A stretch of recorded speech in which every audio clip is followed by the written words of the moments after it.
जोहार, मैं हूँ रंजीत कुमार।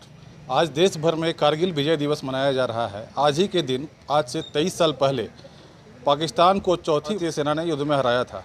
इसमें कारगिल युद्ध में भागीदारी निभाने वाले संजीत सिंह हमारे साथ हैं, जो अभी समाज सेवा काम करते हैं। युद्ध में इनकी सक्रिय भूमिका थी। संजीत जी, लगातार हम लोगों ने 48, 65, 71 के बाद 99 में कारगिल युद्ध में भी पाकिस्तान को पराजित किया। तो ये तो बहुत ही गौरव का विषय है। क्या कहना चाहते हैं? देखिए, हमारा इंडियन आर्मी का मुराल हर समय अप रहता है। जो कारगिल युद्ध जिस समय हम लोग लड़ाई किए थे 99 में, तो हम लोग उस समय ये अंदाज़ नहीं लगा पा रहे थे कि हमारे जो सेना है, हमारे एरिया में इतना संख्या में उग्रवादी या जो भी पाकिस्तानी कहाँ से आ गए। क्योंकि वहाँ पे एक कहानी इस प्रकार का हुआ था कि वहाँ पे एक भेड़वार जो भेड़ चलाता था, उन्होंने पहले उस पहाड़ी पर गया और देखा कि भाई वहाँ बंकर बन चुका है और वहाँ पूरा पोजीशन पाकिस्तानी सेना और पाकिस्तानी मिलिटेंट जो भी है ले चुके हैं और इतना हाइट पर था और वहाँ जाके एक लड़ाई करना बहुत ही मतलब हानिकारक है। लेकिन इंडियन आर्मी का मतलब ये मुराल अप था कि किसी भी स्थिति और परिस्थिति में हमारा है, हमको लेना है, चाहे जो स्थिति अपनाना पड़े। उस स्थिति में हमारे जो भी कमांडिंग अधिकारी थे, जो भी हमारा लड़ाई का संरचना थे, जनरल या जो भी ब्रिगेडियर थे, चाहे जो भी डिफेंस मंत्रालय से आदेश मिला, हम लोग हर वो एक कार्रवाई किए जिसके कि लेने के लिए कुछ भी। हाँ, ये है कि हमारा नुकसान ज़्यादा हुआ, क्योंकि आपको ये सोचने की ज़रूरत है, अगर कोई आपके छत के ऊपर चढ़ा हुआ है और आपको नीचे से जाकर उसको पकड़ना या मारना है तो डबल लॉस होता है। आप जैसे बता रहे थे कि नए नए आप उस समय बहाल हुए थे। उस समय हम नया भर्ती हुए थे और एकाएक मालूम चला कि अब लड़ाई छिड़ गई है, अब लड़ाई में जाना है। मेरा ट्रेनिंग पीरियड था उस समय और मेरा ट्रेनिंग भी पूरा नहीं हो पाया था। लेकिन हमें आदेश ये मिला कि भाई आपको सपोर्ट के लिए जाना है। तो हम लोग मेन फाइटर ग्रुप में नहीं जा पाए, क्योंकि ट्रेनिंग हम लोग पूरा उस समय नहीं कर पाए। 99 में ही हम लोग भर्ती हुए थे और मात्र 8 महीना के ट्रेनिंग करके हम लोग को बटालियन के अंदर भेज दिया गया था। तो हम लोग को रिजर्व रखा गया था, जितना अमनेशन रासर जितना सपोर्ट करना था सेना को, मतलब लड़ाई के लिए। तो उसके लिए हम लोग नया पीढ़ी एकदम, उस समय मेरा उम्र याद है हमको लमसम 16, 16.5, 17 साल था। अच्छा।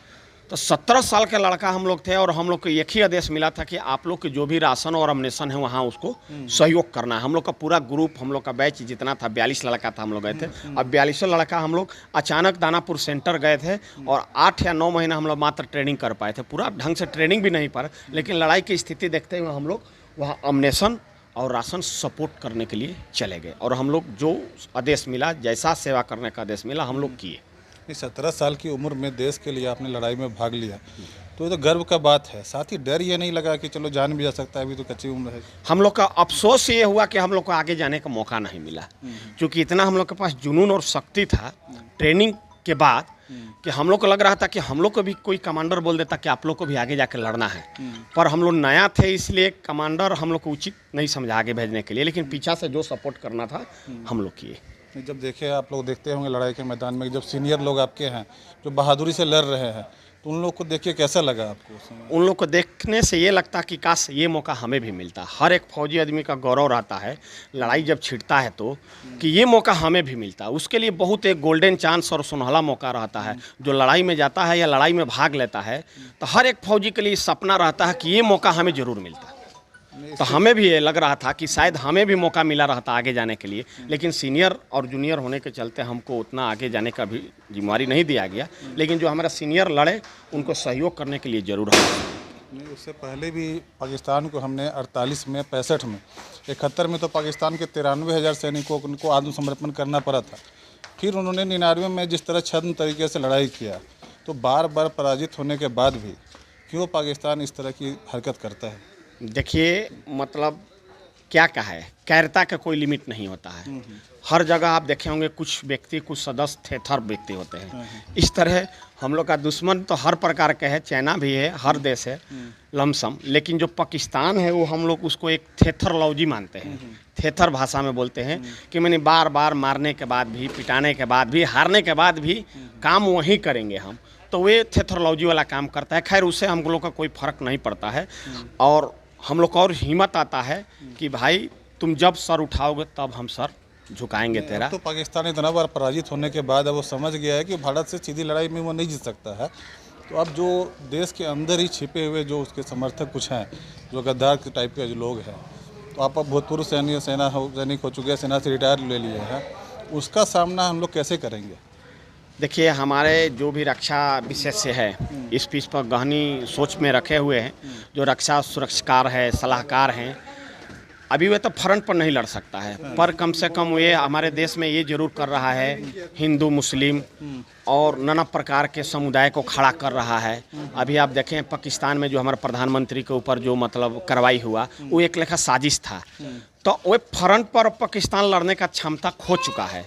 अब उसके पास ऑप्शन एक ही है, विश्वासघात कर कर, धोखा कर कर एक दूसरे से कैसे हम एक दूसरे को लड़ाए, उसमें हम अपना इंटरेस्ट रखते हैं, वहीं अब कार्य कर रहा है। ये भूतपूर्व सैनिक होने के नाते आपको क्या लगता है, किस प्रकार की जिम्मेवारी अब आपके ऊपर है? हम लोग भूतपूर्व सैनिक के होते हुए ये हम लोग महसूस करते हैं कि जो भी हम लोग को वापसी तनाव होता है, खास तौर से हिंदुस्तान में एक हिंदू और मुस्लिम का वापसी तनाव थोड़ा ज़्यादा ही बन जाता है। तो इस तनाव को हम चूँकि देखिए सेना में और पूर्व सैनिक होने के चलते कोई हिंदू मुस्लिम नहीं होता है, देश का सोल्जर होता है। तो हम लोग ये चाहते हैं कि इस चीज़ का ज़्यादा वायरस ना हो, चूँकि हमारा देश के इसको हानि का सामना करना पड़े। और हर पूर्व सैनिक या हर भूतपूर्व सैनिक इस बात को अच्छा से समझता है, क्योंकि जब हम लोग सेना में रहते हैं तो उस समय कोई मुस्लिम और कोई हिंदू नहीं होता है, एक ही चीज़ होता है, सेना।